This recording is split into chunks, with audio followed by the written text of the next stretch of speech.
So சென்னையிலேருந்து பார்த்தீங்கன்னா அவர் திருச்சி போகிறதுக்கு ஒரு 1/2 மணி நேரம் தான் ஆகிடுச்சு. ஸோ அங்கே போய் அவர் இறங்கி திருச்சி ஏர்போர்ட்லேருந்து அவர் இந்த மரக்கடைன்ற பகுதிக்கு அவர் போகிறதுக்கு கிட்டத்தட்ட மத்தியானம் 2-2:30 ஆகிடுச்சு. யோசிச்சு பாருங்கள் எந்த அளவுக்கு க்ரௌடு. நான் கேள்விப்பட்ட வரைக்கும் பார்த்தீங்கன்னா ஒரு 15லேருந்து ஒரு 14 கிலோமீட்டர் தான் இருக்குன்னு கேள்விப்பட்டேன். அதாவது ஏர்போர்ட்லேருந்து அந்த இடத்துக்கு ஸ்பாட்டுக்கு போகிறதுக்கு.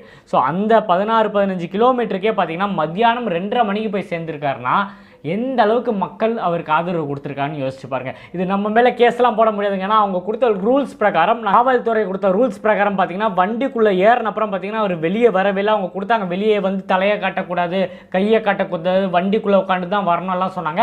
அந்த அளவுக்கு காவல்துறை நமக்கு என்ன ரூல்ஸ் கொடுத்தாங்களோ அந்த அளவுக்கு நம்ம ஒபே பண்ணியிருக்கோம். ஸோ அங்கே வந்த மக்கள், அதாவது எதிர்பார்க்காத அளவுக்கு மக்கள் வந்தனால தான் பார்த்தீங்கன்னா நம்மளால் அங்கே போய் ரீச் ஆக முடியல. இந்த நேரத்தில் ஒரு சிரிப்பான ஒரு குபீர் மூமெண்ட்னு சொல்லலாம். காவல்துறை சைட்லேருந்து நம்ம கேட்டிருந்த ஒரு விஷயம் இருக்குது, எவ்வளோ ஆண்கள் வராங்க எவ்வளோ பெண்கள் வராங்கன்ற லிஸ்ட்டு வேணும்ன்ட்டு.